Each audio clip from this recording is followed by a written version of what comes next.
还记得那位23岁开着劳斯莱斯在悉尼闹出大新闻的华裔女子杨兰兰吗？她的神秘身份还没解开，澳洲警方又给她追加了2项重罪指控，其中一条最高可判7年监禁。如果罪名成立，这位被传身家2700亿、住顶级豪宅、保镖随行的疯狂亚洲富豪式人物，极有可能直接进牢房。更劲爆的是，9月26号即将开庭，外界都在猜这次会不会揭开他层层迷雾的真实身份。他到底只是个低调的超级富豪千金，还是传闻中的席家秘女？今天我就带大家来拆解杨兰兰到底要面临什么法律后果，她又为什么要刻意隐藏身份？这个案件背后究竟藏着怎样的惊天秘密？各位观众朋友们好，这里是大时局，我是燕青。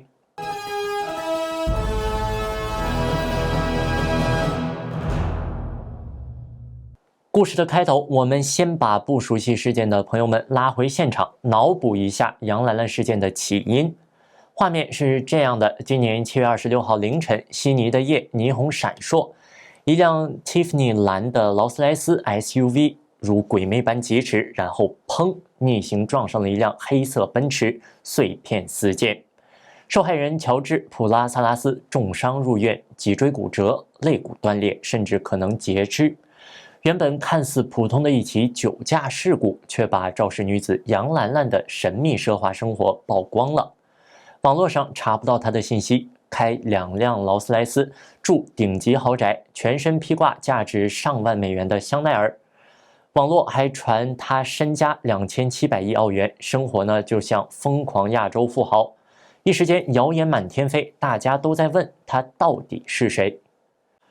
时间跳到9月4号，澳洲新南威尔士州警方在这一天正式对杨兰兰追加2项指控：一是危险驾驶导致严重身体伤害；2是未向警方提供个人信息。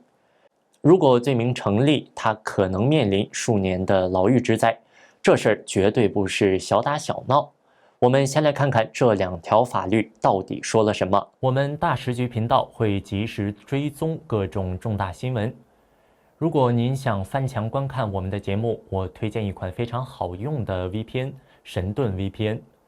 我和我们团队的人觉得这是目前真正值得信赖的安全 VPN。为什么这么说呢？很多人可能都在用 VPN， 但是传统 VPN 存在一个问题，它只用一台服务器。资料经过加密传到 VPN 的服务器，然后由同一台服务器发送出去。那么也就是说，它不但知道您的来源 IP， 也知道您连去哪里。那这就意味着，只要那台服务器有风险，您的整条路径就会被看得一清二楚。而神盾 VPN 采用的是独家技术，双节点 P2P 加密结构，资料会经过2台服务器传送，第一台只知道您的来源 IP， 第2台只知道您要去的目的地。2台之间端对端加密，任何单一节点都无法还原整条通讯路径，连神盾自己都没办法追踪您在网络上的行踪。那除了安全，神盾 VPN 的速度和稳定性表现也很出色。神盾 VPN 可以在全球服务器自动切换，随时连接最近最快的节点，而且一个账号可以用在手机、电脑、平板上，可以全家分享。现在购买2年方案享65折优惠，输入我们节目的专属优惠码大时局，再打9折，30天内不满意全额退款，无风险适用。请大家赶紧点击节目下方描述栏的购买链接进行购买。危险驾驶导致严重身体伤害和未向警方提供个人信息是2项严重的交通相关罪行，具体判刑取决于各州的法律、案件情况、被告背景以及是否有加重或减刑因素。以杨兰兰所在的西南威尔士州为例，这一条在犯罪法第52A 条有规定，危险驾驶致重伤是一项严重刑事罪行，通常指造成受害者永久性或严重伤害，例如骨折、器官损伤、截肢等。简单说，酒驾、超速或其他危险驾驶导致他人重伤。如杨兰兰事件中，受害者乔治·普拉萨拉斯遭受脊椎骨折、肋骨断裂及可能截肢，那麻烦大了。根据现有报道，杨兰兰在现场路边酒精测试呈阳性，逆行，而且曾短暂离开现场，这些行为都符合危险驾驶致重伤的要素。说白了，就是当时他喝高了，以为自己是电影里的主角，开豪车为所欲为。量刑方面，在西南威尔士州，这项罪名最高可以判7年监禁，还可能罚款、吊销驾照。实际判多久要看案情，法院会参考指南衡量驾驶者的客观犯罪性。近年类似案件常见判2到5年，如果有更严重的情节，比如超速超过45公里或逃逸，刑期可能直冲7年上限。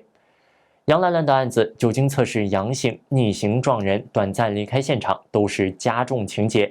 再看受害人乔治，右髋骨毁损，可能终身残疾，法庭倾向严厉判决的可能性很高。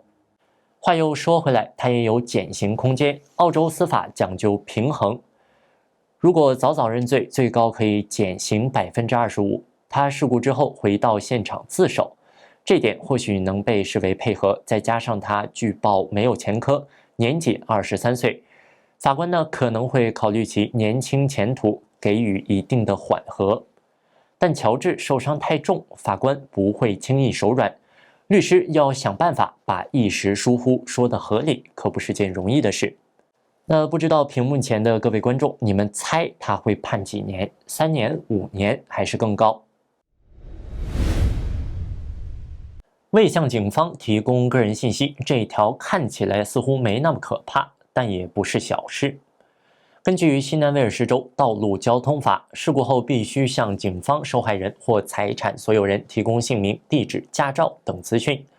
故意不给或提供假资料就是犯罪，最高可罚5500澳元，大约是25000元人民币，或者是最长12个月监禁。一般多以罚款了事，500到2000澳元，但如果与危险驾驶合并处理，可能多加3到6个月的监禁。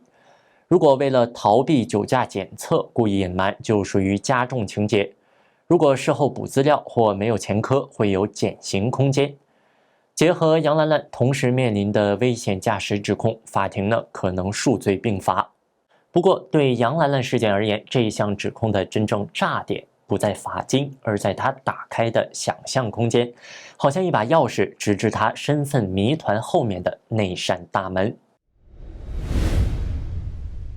那么大家想想，为什么杨兰兰受到如此的指控？她到底在遮掩什么？名字是真是假，还是背景有问题？悬念又升级了。最新报道挖得更深，有人说他住在悉尼 Vaucluse 的高级公寓顶楼，又在 Double Bay 拥有独栋别墅。家里除了肇事的劳斯莱斯，还藏着一辆未注册的劳斯莱斯，价值约80万澳币。车内塞满限量版的拉布布玩偶。更猛的是，车库的监控显示，过去3个月有12辆豪车轮流进出，是私人车展吗？但在这种超级富豪的气场下，他又低调的过头，外媒直呼查无此人，财富来源像黑洞一样无从追查。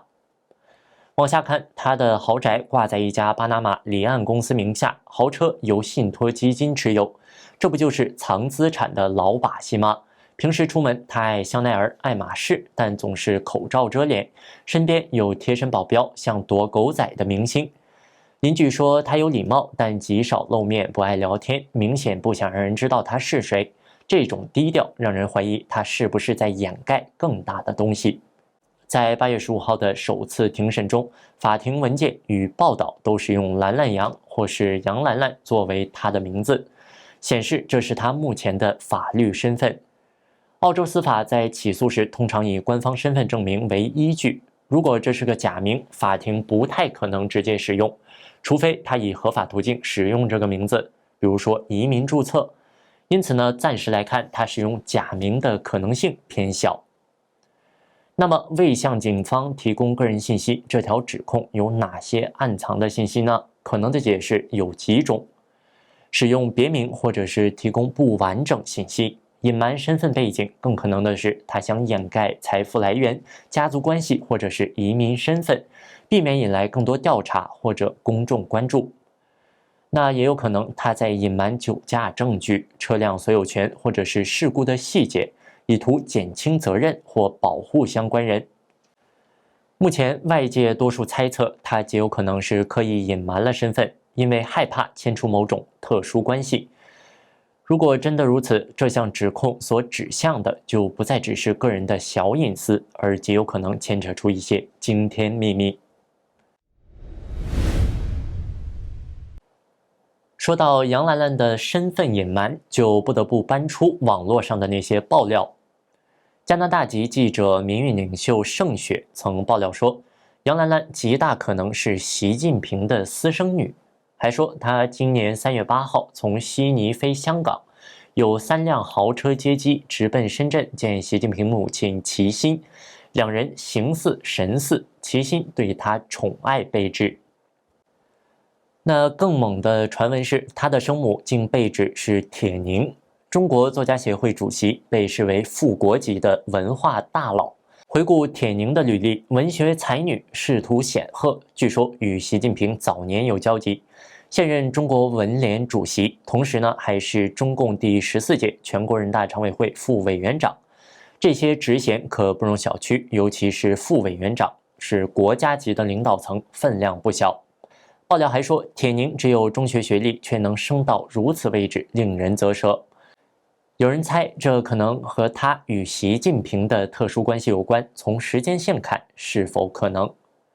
那这就要追溯到1980年代初，习近平任河北正定县委书记，当时年轻又有背景。铁凝在河北保定从事文学工作，曾任杂志编辑，被称为美女作家。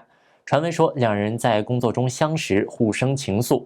由于家庭背景差异和工作调动，两人一度分开。